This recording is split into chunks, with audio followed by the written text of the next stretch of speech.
All right. Welcome back to Boss Uncaged podcast. So, my man Mark, he's an engineer by trade, and I'm going to let him kind of tell you more of the details of the story.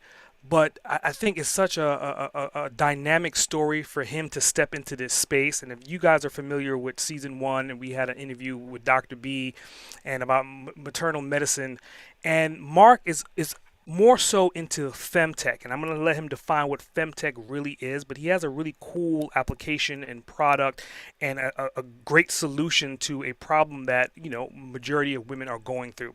So I always name whoever I'm interviewing a particular name, and today I'm going to name Mark the FemTech boss.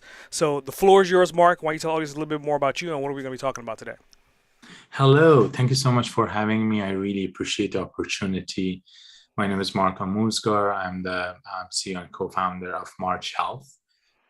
It's a AI-powered women's health assistant, and we are in a femtech space.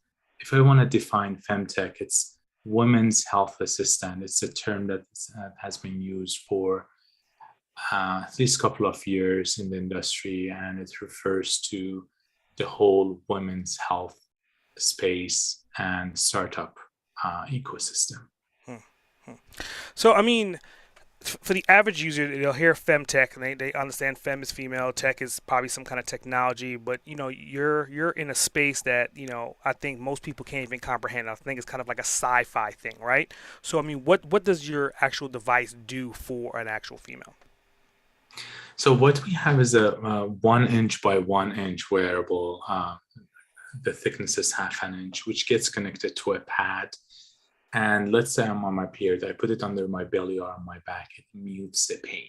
Hmm, We are using a technology related to micropulses that gets through all the skin, all the fat, water, and everything in between 6, 7 centimeters to 3 inches, gets into the source of the menstruation pain and mutes it.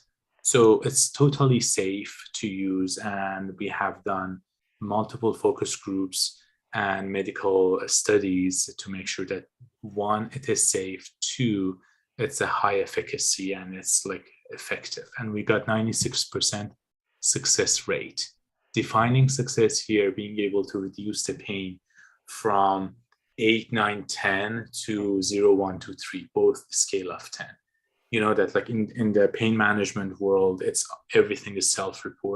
self-reporting. So you ask the user how you feel about the pain, and then they give you a number 0 to 10. And then after using the wearable, you repeat the question and you get a new number. Hmm.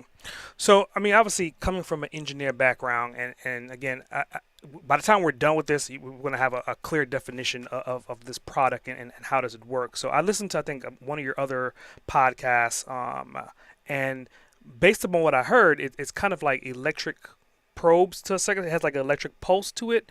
And is that what you're doing to help manage like the contractions of the area of the female that has the pain? Is that correct?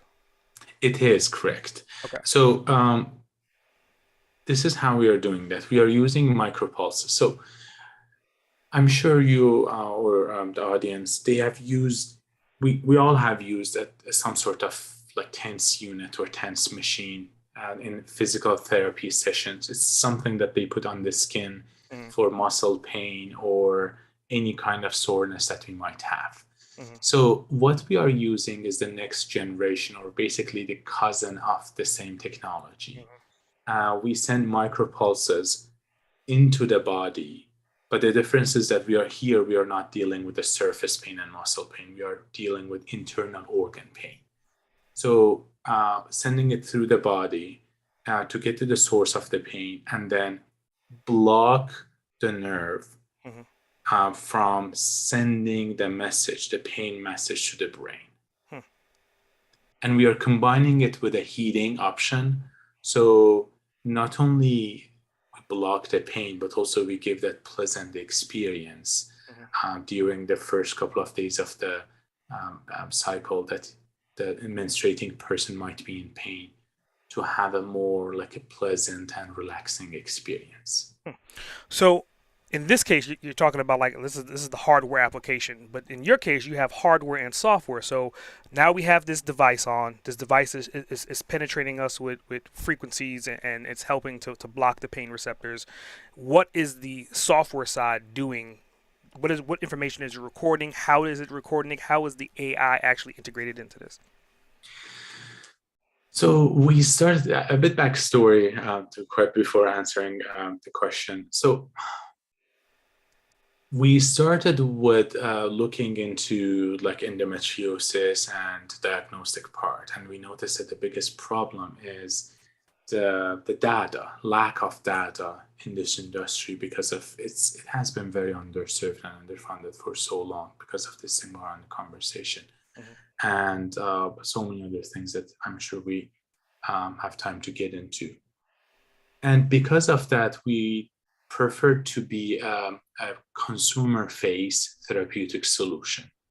And then started developing this one. I'm an engineer myself. We have an engineering team, PhDs of mechanical engineering, electrical engineering, and different doctors and OBGYNs that we have as part of the team to make sure that what we are delivering is exactly what the user wants. We started with the physical pain, and we noticed that yes, this is one of the biggest challenges, but it's not enough because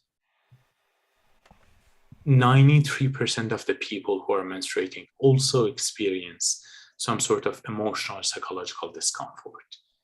So that was the reason that we decided to add a mobile application to accompany the wearable that we are building. So to be able to have a holistic approach to the whole menstrual wellness, a multidimensional solution that can address physical pain with a wearable and emotional and psychological discomfort with a mobile application through smart personalized recommendations Mm-hmm. to actually improve the people's quality of life. Hmm. Because we have tons of peer trackers out there in the market, but we don't have a solution that can not only get the data, but also offer you like a personalized recommendation, individualized recommendation based on your habits, based on what you like, don't like, and what is good for you. For example, you asked about the AI part and machine learning that we are using for the recommendation part. We tell Sarah, based on your BMI and your habits and your diet and everything about you that we know about, that if you do ABC and don't do XYZ, you will be in less physical pain and more mental peace and mental comfort during your cycle. It can be a lifestyle recommendation or a medical recommendation. Hmm. I mean, I'm listening to you, right? So obviously, I know that on the engineering side, like you know that information pound for pound, cold. And the listeners listening, okay, like he sounds very scientific. He knows his general data. He knows his information.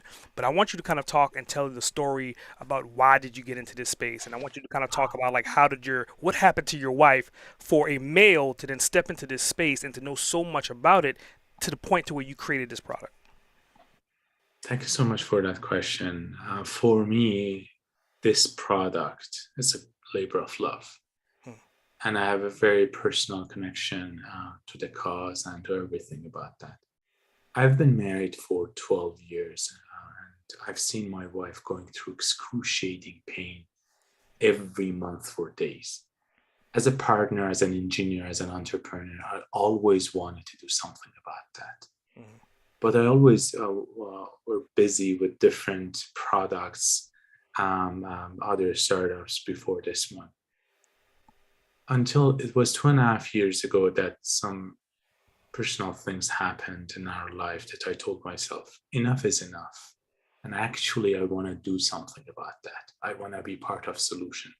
As a male who doesn't get to menstruate, but firsthand, I have a partner that I've seen her in the last 12 years, 10 years, going through this pain. I want to build something. I want to do something. Hmm. So that was the start. that we looked into finding solutions for period pain, and also then added that a holistic approach to be able to offer a complete package for menstrual wellness. Hmm. The reason for that is that I believe that menstrual wellness is not just females thing, it is people thing, because it doesn't affect just 50% of us, it affects all of us. Straight or gay, either I am menstruating or I have a loved one who does. So it affects people in an individual level, in a family level, in a society level, and in a business level. So I think it's time that we normalize the conversation around this, and also using technology, we can create a more habitable and inclusive society and working space for all of us. I definitely appreciate that answer, and it kind of it goes to the credibility of who you are, right? I mean, obviously, in your career, this is not your first rodeo. You've had three successful exits, so I want you to kind of talk to that again. I mean, obviously, you have the opportunity to leverage those exits to kind of step into the space where you are right now. So let's talk about those other three exits. This is the I had the honor, and actually, if I want to be honest, I got lucky. Mm, So this is the third company that I'm building as a co-founder, and the other two exits that we have, compared to other like Silicon Valley big exits, I consider myself semi-successful because I know very smart people, very successful people, billion-dollar exits, and that's still on my wish list or on my bucket list to get there.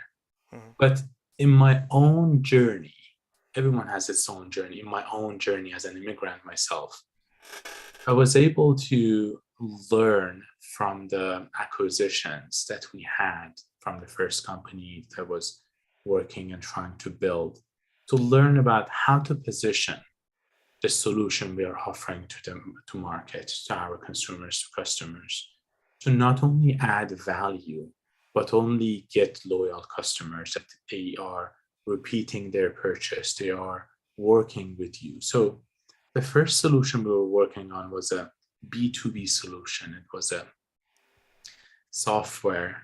It was a software first and then a SaaS solution for the whole 3PL, 4PL market and industry. And then I personally made a lot of mistakes to learn how to focus on problem solution fit.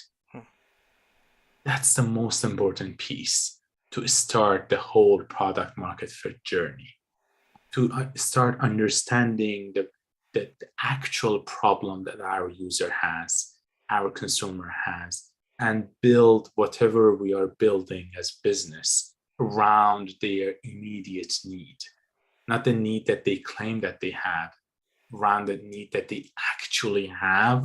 One, two, they are eager to pay us to solve and take care of their pain.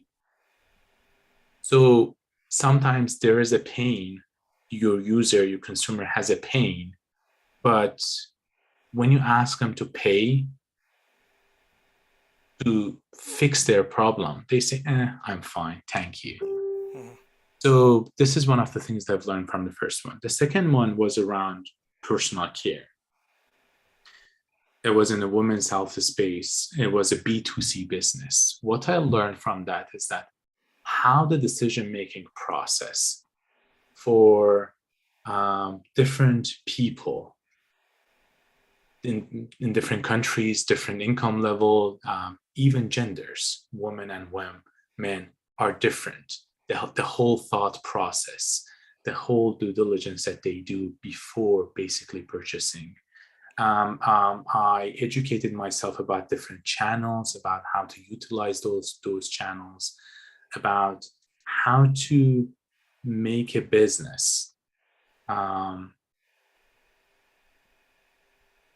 make a community around the business. You are able to utilize everything that you have and position yourself for an acquisition. Hmm. Because this is what I've learned. You never sell your business. You start building a good business, good base, and build a community around it. Hmm. Build IP in the center of that. And when you do that, the other businesses, even your own customers and clients, they come to you to acquire you, to partner with you. Hmm. I think it's definitely interesting. I mean, hearing you depict and define those two other businesses. I mean, the first one was a primarily someone had a problem, a pain point, and then you solved it. You had the solution. And the second one, you kind of dived a little bit more into the psyche of the individual target market sector. And again, now where you are, you combine those first two. Now you're talking to females, the target sector. You're saying that you have a pain and I have the solution. So obviously, I think like you're well more than qualified to be where you are in this space, and giving the fact that you have, I'm not going to say like a live specimen that you live with, but you live with someone that has been going through this to kind of test these philosophies out. And obviously now you have a track record of, I mean, how many installs do you currently have of this device? Right now, through the soft um, launch that we had, because we want to make sure that we put our solution out there immediately, even though it's an MVP version, even though everything is not perfect, put it out there to make sure that we start building the community, get that super users, get that like early users on. Right now, without any promotion, without any marketing, we've got 23,000 downloads and a couple of thousand active users. I mean, you say it so modestly. Like, I mean, there's businesses out there who would die for those startup numbers that you're talking about. I mean, obviously, we haven't even talked about like the price point. So that leads me to my next question. I mean, what's your price range, or like your average customer acquisition versus the actual numbers that you're gonna make? That's a very good question. We wanted to make sure that we understand our target audience. So we thought about like how we can know our target audience, because yes, the market is huge. It's one of the biggest markets and one of the fastest growth markets. Very high CAGR, Mhm. year over year growth. Having said that, as a startup, we need to find that niche and that focus to start, get a good market share, and then expand and be that holistic solution that through data collection and delivering value to the user is able to scale and grow as part of the vision of the company. So we decided to focus on Gen Zs and young millennials. And when you're positioning yourself for Gen Z people, we needed to understand that we need to make an offer affordable solution for everyone. So we decided to go with a subscription base Mhm. and make everything affordable and use a razor blade business model and basically offer the wearable for free as part of the subscription package. So what we have is basically annual package for the premium version of the mobile application, Mhm. which is basically $5 per month, $4.99 per month, but it's an annual package. And if you are one of the people that have experiences physical pain, it is $9.99, $10 per month. That's it. Okay. So that, I mean, that makes perfect sense. So I mean, let's just talk about you as an individual, right? I mean, obviously you have an engineering background, and we kind of talked into the story about how did you get into this space. But if you could define yourself, if you can choose just 3 to 5 words to define you, what would those 3 to 5 words be?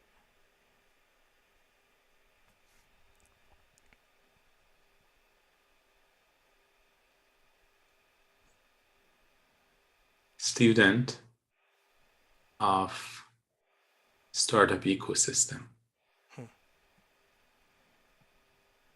I think that's definitely interesting. I mean, so let's go back to like your like you as a kid, right? So you're talking about startup ecosystems. Like what kind of upbringing or what kind of kid were you? Were you a kid that was always like looking at business or analyzing businesses, or did you kind of grow into that?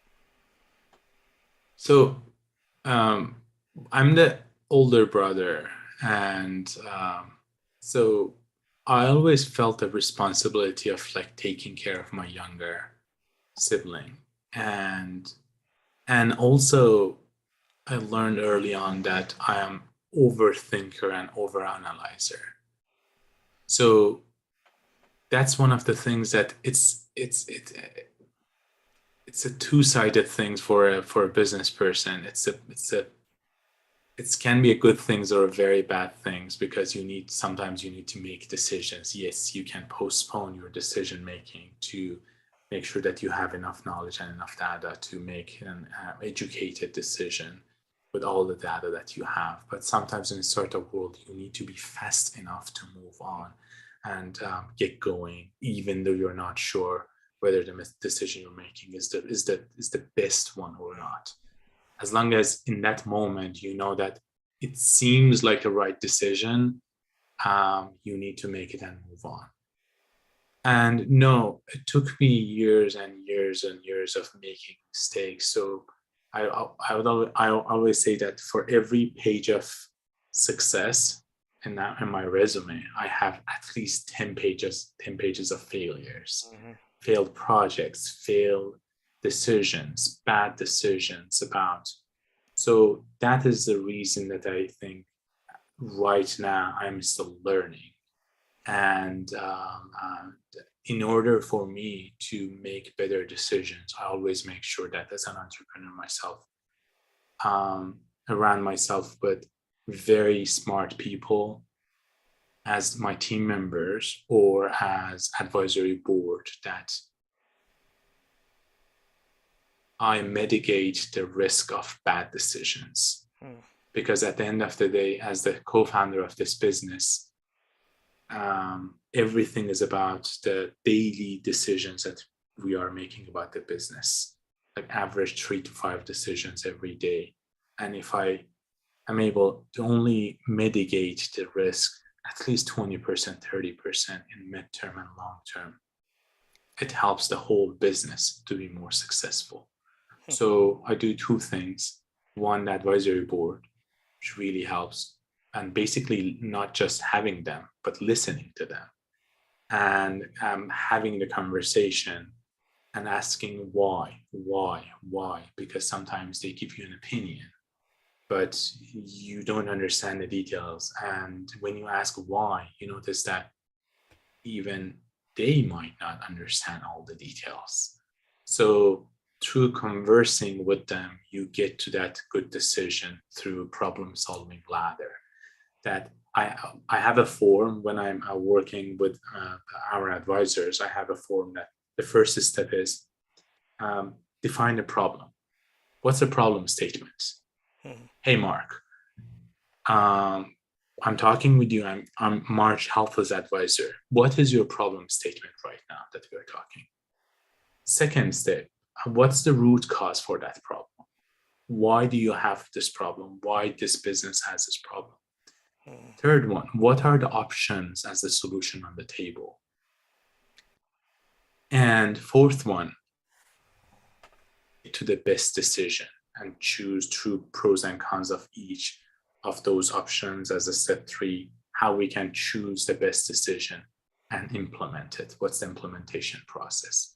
So this is the form that I have, and I use this to work with our advisors and listen to them and learn from them to mitigate the risk. This is one step. The second one is to always hire people that are smarter than you.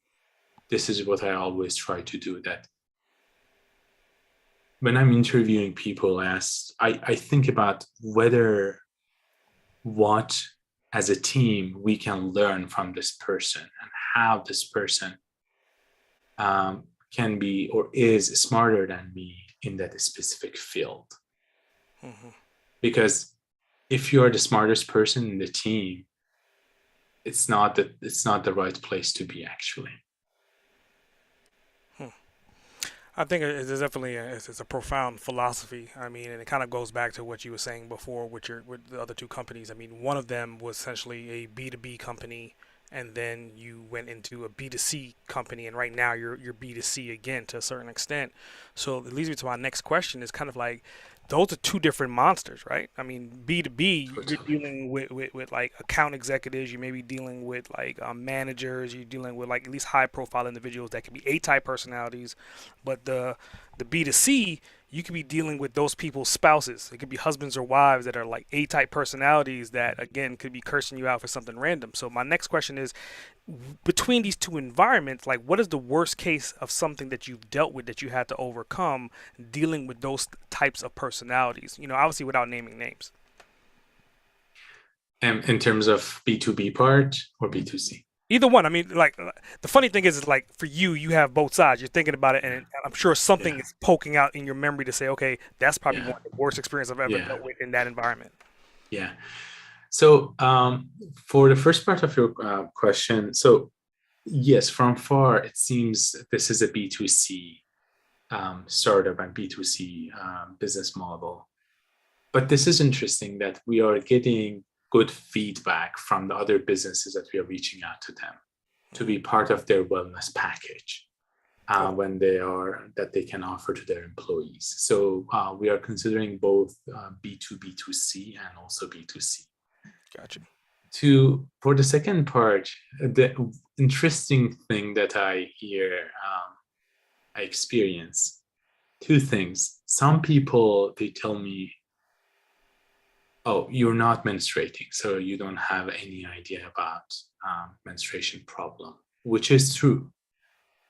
And um, I, as a co-founder of March Health, I want to be part of the solution part, and I have a partner, and firsthand I've experienced in the last 12 years how she's going through the pain, and how I, as a partner, can be more supportive and understanding.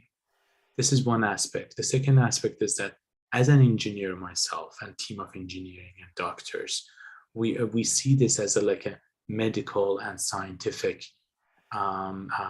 thing that we need to find a solution for Mm-hmm. that. So we are coming from that engineering and medical background to help to improve the quality of life for menstruating people.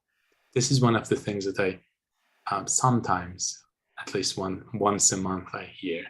Other one is that so when we are talking with different investors, there are some of them they are very knowledgeable, their understanding of the market, their understanding of the whole business cycle and the whole growth stages is phenomenal. I personally learn a lot. And sometimes rarely happens that some of them, usually older generation, they have a hard time resonating with menstruation wellness, especially male older investors, some of them that it might be hard for them to resonate with the cause, even though they understand the physical part of the pain. But when it comes to the mental agony and mental discomfort associated with menstruation, sometimes they have a hard time to resonate with the cause. So we play devil's advocate right here, right? So let's just say we're sitting down, we're having a discussion about this particular product, right? And you're saying that okay, the lifespan of this particular product is somewhere between the ages of 14 to let's say 55 or so, right? So that, like I said, that's the lifespan of. So you have a 40-year lifespan. Do you ever get any pushback to saying, well, what happens when women go through menopause? Then this product is inert, and then we have to kind of just restart that cycle to make sure we stay in the younger sector. Is that something you've been faced with? That's a very good question. So actually, as part of pre-menopause stage, our so this is not our primary market right now because we want to be make sure that we are focused, laser focused on targeting our immediate customers, which is for young millennials and Gen Zs. But based on the technology that we are using, one of the secondary markets, which itself is a huge market, are premenopause. So, yes, on paper, this solution can be used from 14 to 40 to 49 years old, and even after that. But in reality, we've noticed that most of our customers are younger people, that they are new to the pain, new to the physical pain, and they are not used to the physical pain part. This is one aspect. And even with some like 35 years old people, 30 to 40 years old people, they might get used to the physical uh, pain, but you never get used to that mental agony and mental discomfort. So we want to be a solution and assistant to help them to have a better and easier cycle days. Hmm. Very interesting. So, I mean, obviously, there's probably has been a learning curve for you. I mean, you're coming from an engineer background. You obviously went to school for that, and I have a lot of engineers friends, right? And again, like the mindset of an engineer is completely different than where you are right now. So my next question is like, how long did you have to kind of learn that conversion and get that softer touch to be in the environment that you're in right now? Oh my God, you're so this is a very good question. We have a team of engineers as part of March Health, and the one thing about engineers that we are trained to be obsessed with the problem. Yeah. So, you have a problem and you get upset. You forget the timing, you forget the timeline, you forget sometimes even the deadline or the whole project because you're stuck in that problem. You want to make sure that you find a solution for that and then move on to the next stage. One of the things that it took me a long time to teach myself and actually learn was to how to find a balance between being obsessed with that specific problem and at the same time seeing that big picture that we might not be able, Mark, you need to move on.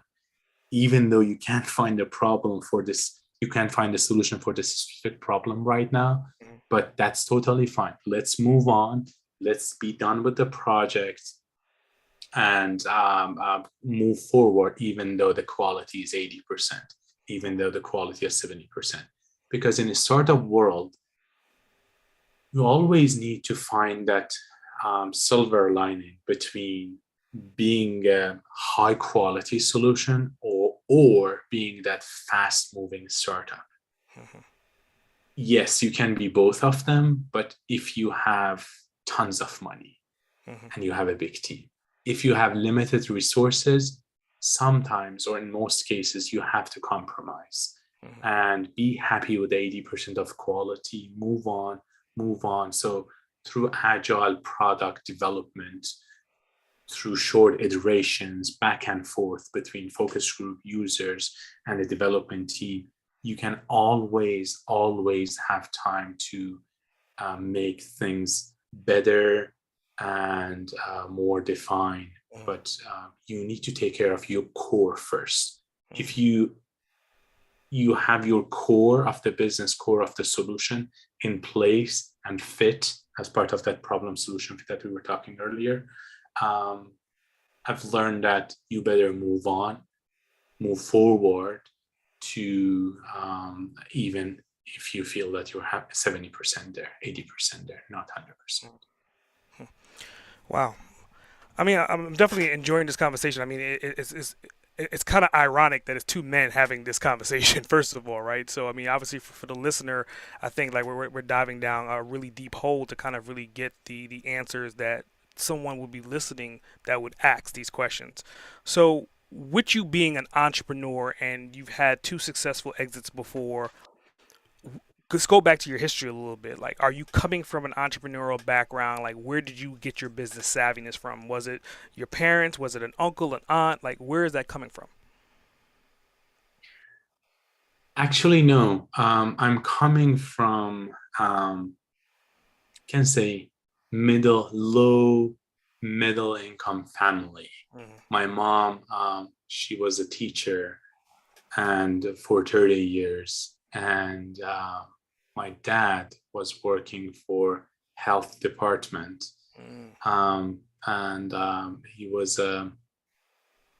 um, I've learned a lot from my parents, but the one thing now that I'm thinking about why I took this path, it's it's the passion that I have inside of me. It's like the fire for me that drives me about the cause.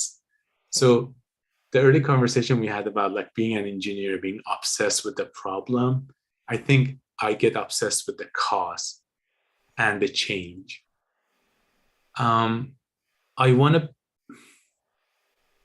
The other day, my wife asked me, "Why are you working this hard, 16, 15 hours per day?" And I said, when I'm 80 years old and I look back at my career, I want to tell myself that I was able to help millions of people and change their life for better, improve their quality of life. I even have a number for that. I put 50 million people. Mm. But to answer your question, for me, I think it was all about doing something, being obsessed with a cause, and then trying to deliver value. Mm. Mm. I don't know, but Yeah, yeah. it's interesting. So, I mean, but how does that work? Okay, so it's like you're working these 15, 16 hours a day, right? And you're putting all this time and effort into it, and it goes back to you being an engineer, being obsessed with the problem. How do you then juggle and manage that with your family life currently? Time boxing really helped. Mm. Making sure that every morning when I get up, I I tell myself what are the three things you can do today to change the business. So I try to not get into the stream of work, the flow of work of the whole team, because sometimes if you do that, when you do that, it's too much, Mm. because like everyone wants to get your opinion for this, get your opinion for that. They have a problem here, they have a problem there. Yes, you need to take care of everything. And that's the reason that we have like scrum masters, product managers, team leads, tech leads, to be able to work with each other. And also I always try to hire self-sufficient people, that they are not only are educated about the topic, but also brave enough to make the decision with the information that they have.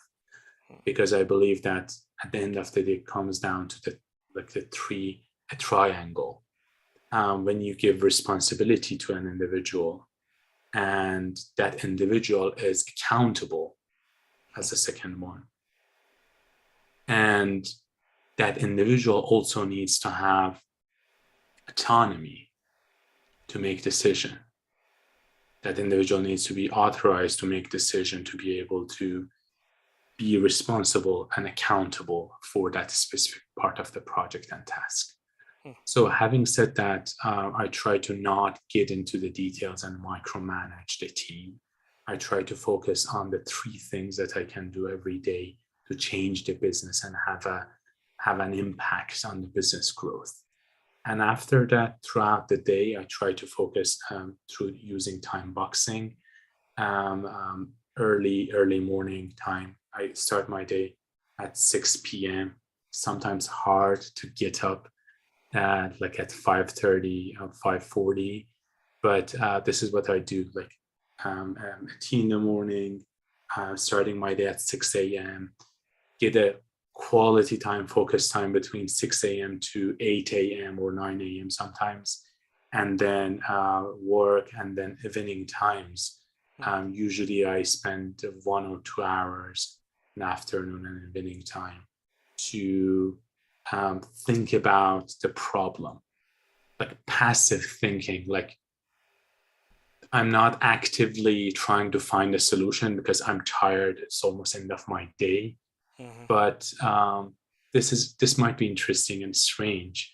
for some people, that when you are so tired and you can like literally just want to sit and do nothing, for me that might be the best time Hmm. to, even though I'm doing nothing in that moment, I'm just washing dishes or doing some chores at home, it's the best time to think about different options and alternatives, or like literally daydream about the next step of the business.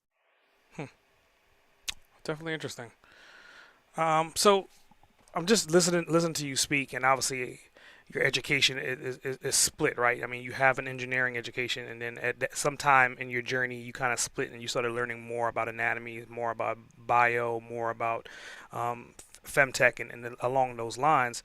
So you had the opportunity to write a book, Yes. right? So let's talk about that book again. I mean, like obviously you had multiple different careers. Why did you choose to write this book at the time that you wrote it? And what is the title of that book?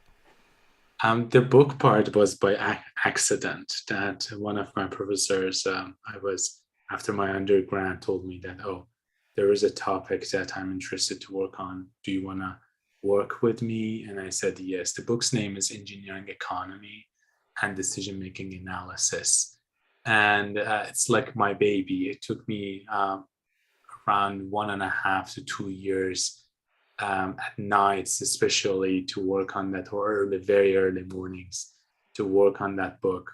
And it has been nominated as the best engineering book. I've learned a lot from that book about, as an engineer myself, how to do the feasibility study, financial feasibility study, technical for the technology and for the society, and make better decision, and also use like simulations, online simulations, before actually investing money and actually asking developers or people to develop something using simulations or trials or prototypes, how to be able to test the ideas that you might have to see whether they actually working or not. Hmm. Hmm. So, I mean, with that philosophy, I mean, obviously you wrote that book without knowing you was going to be where you are right now, but I would think that book is being applied to what you're doing today. Yeah, yeah. Huh. That's very, very interesting. So, I mean, with all of these things, right? I mean, obviously you had your exit strategy. Now you're essentially burning the candlestick on both ends to deliver this product. So, where do you see the resolve of this product within the next 20 years? Are you thinking about selling it, or is this some a legacy item that you want to kind of pass down to the next generation? I don't know. It's a very good question, but it might be too early to think about the exit strategy for this business.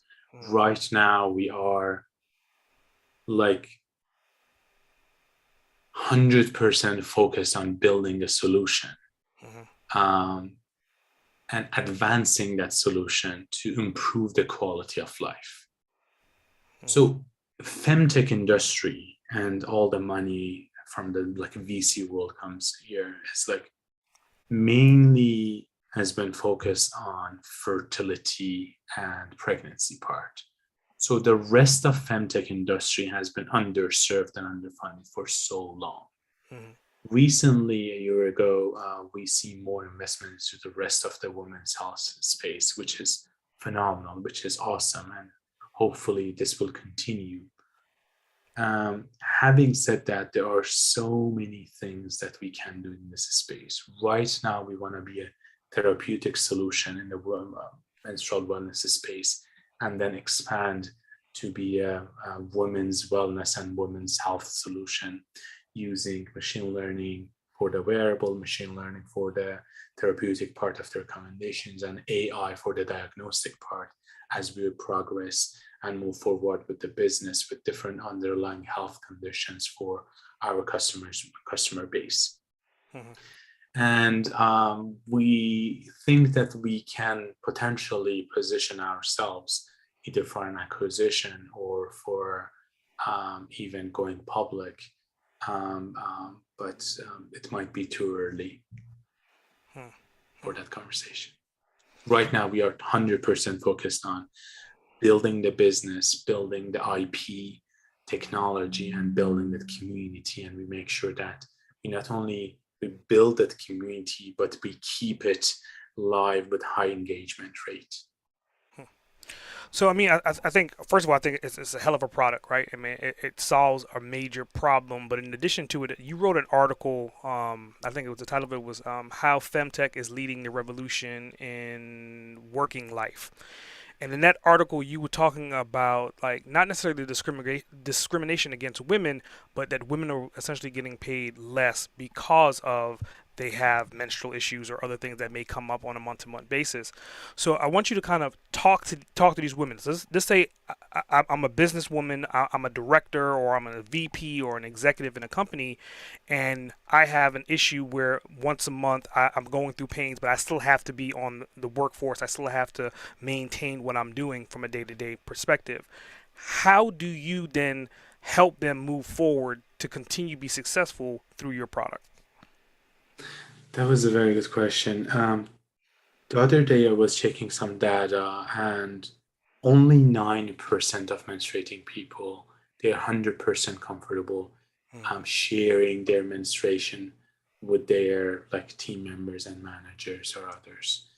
And I think this is coming because of the stigma around the conversation and the taboo and the cult, the workplace's culture. So one of the things that we are trying to do is to normalize the conversation and push the enterprise, different enterprises, to be able to create more inclusive and habitable working environment for everyone. mhm. So that's the goal here. So because of that, we are trying to like work with them, partner up with them through educations and courses, through others to make sure that we actually do this part. So, what was the second part of the question? So look at it from a business standpoint. Like someone, they're hitting these hurdles. How are you going to then maybe rephrase it? What words of wisdom would you give to someone in that space? Now, granted that you're a male, but again, you're talking to a female. What words of wisdom would you give them to help them to push through those hurdles in conjunction with using your device? Not a word of wisdom, but my learnings and my observations. Um, if you're a startup and you are in this space, or in general, you're in a health space, it's super important that you run those usability tests. And from the startup point of view, usability tests, run those focus groups, those questionnaires and surveys, and through short iterations back and forth. I'm a huge fan of like agile product development. So like bi-weekly sprints, like everything pre-planning, planning, review sessions, retro sessions, and everything in between, and daily check-ins, daily stand-ups. So having said that, those short iterations between the focus group you have and a development team helps you to make sure that increases your chance of success with better understanding of the audience. If you are on the other side as part of the business and you want to do something about this, I think the cultural part is the part that needs the most work. That through partnership with businesses like our business, or um, um, um, because as part of the employees' wellness packages and our some of our costs, the subscription costs, are covered by insurance companies for those employers. So they don't even need to pay anything from their pocket. It's just all about the willingness to start their journey to normalize the conversation in the workplace. Earlier, you talked about the productivity part and women getting paid less than men because of menstruation and others. Data and research shows that every menstruating individual loses 9 business days every year because of menstruation and period related problems.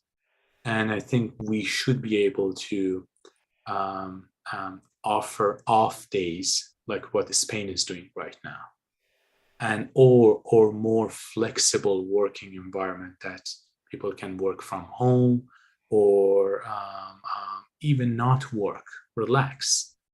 Hmm. Because when you let your employee, your team member, to take care of their, you know, their mind and body first, you can have more loyal people, because if you let them or not, they are in pain. So you need to be more understanding as an employer to let them to either take the day off, paid day off, or be flexible about the hours of working or the location of work, so they can work from home. Makes sense. Makes perfect sense. So if someone wanted to reach out to you, they're listening right now, and they said, "Okay, I want to test this product out. I want to see if this will work for me." How do they get in contact with you? What website did they go to? What social media platform? So our website is march.health. So there is no .com or anything after that. Just type march.health. Mm. It's the name of the website. And you can download the mobile application from App Store for iOS and from Google Play for Android phones. And for the wearable, right now we are getting pre-orders because we have done all the design and all the IP here in our San Francisco office. And right now we are in the manufacturing phase to deliver the product in the next 3 to 4 months. So that's the plan for now. And we are getting pre-orders, and we have a very good discounts for people who wants to pre-order them for themselves or for their loved ones. It can be a gift for, I don't know, for Christmas or for Valentine's Day for your loved one or for your daughter or for your partner. Very interesting. So that kind of leads me into a couple bonus questions, right? And I think one of them, because I love brands, like brands is my thing. Like, why did you name the company March Health? We had tons of names on the table, and even before March, for a short period of time, the product's name was Anna, Mm. which I still like. But we were looking for a name that can bring action. So March as a noun is a name of month, and we are in the business of like monthly cycle. And the month of March is Women's International Month, and March 8. And March is the start of nature's cycle. The 12-month cycle starts from March. And also March is the start of spring, which is for fertility and being fertile. So this is the noun part. For the verb part, march brings action. Let's march for women's health. Let's march for women's rights. Let's march for women's equality. And this is aligned with our that brand part, that building brand, build community for that, and connect that community and that brand for a higher and bigger cause. And the cause that we want to connect ourselves is women empowerment. Mm. So as part of that women empowerment theme, the March was the best name for us. Yeah, I mean, hearing you define it, I mean, obviously you couldn't have probably picked a better suitable name for what you do and how you do it, for sure, definitely. So going into like my last bonus question, if you could spend 24 hours with anyone, all right, this person could be dead or alive. You'll have a window of 24 hours uninterrupted. Who would you spend it with and why? Oh, I have many. Can I spend like 12 hours, 2 hours with 12 people instead of 24 hours with each one? It's up to you if you want to split it up that way, right? So, um, who's the best person that I can learn from? Many people. So dead or alive, right? Yeah, doesn't matter. Past or present. Probably Steve Jobs, because he was able to build the come from the hardware, so combine the hardware world with the software world. Mhm. So that's the one angle I can learn a lot from him. Two, he was a master of branding, build a great brand. Three, in terms of the user's need, he was ahead of the other players in the market in terms of the user interface, the user experience, and anything between. So yeah, Steve Jobs. I mean, I can't argue with that. I mean, Steve Jobs is an iconic figure that, to your point, he has merged software with hardware pretty seamlessly, but he had to hurt a lot of feelings on that road to get to that point. So in closing, man, I like to give opportunity to whoever I'm interviewing to then become the host of my show. Um, Boston Cage podcast is now your show. You're now the host of the show. Do you have any questions that you would like to ask me?